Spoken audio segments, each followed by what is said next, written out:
while I was drinking red wine at Giuseppe's. For those of you who have had DeFranco Syrah, you know it's like really deep staining. And I love wine, hated what it did to my teeth, and just decided I was going to look for a product that would remove the stain, couldn't find one, so I thought I'd come up with my own. And through that whole process of working in my house, trying to figure out what actually makes your teeth clean, and how it won't, the taste won't interfere with red wine.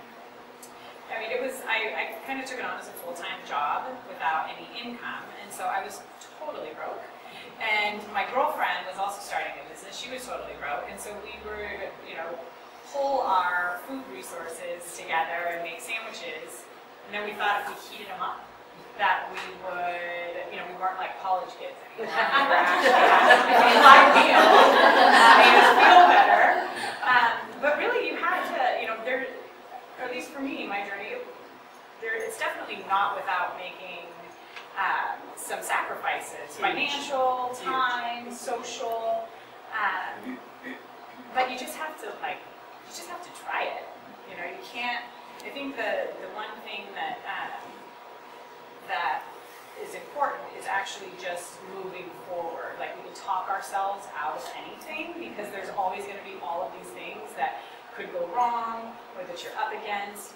But really, you just have to kind of go with it and suffer for a while, and then you get on the other side of it, and it's great. You realize what you can live without, and from what you can live without, you learn what you need to have. So, enjoying my day, even though I'm living on tuna and top ramen after making a completely different salary, but seeing progression and knowing it's one step. There's so many times I said, I'm just going to quit and go back to work. I can't do this.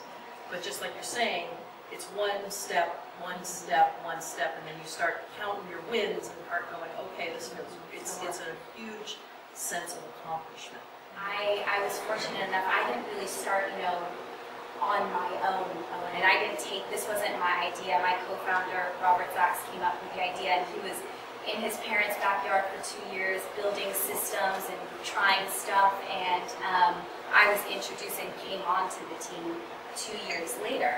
And then we had heard about the accelerator through the Hot House, and joined, and that's really when my experience started, but we're still very much figuring it out in that stage. And it's fun. Yeah, it is fun.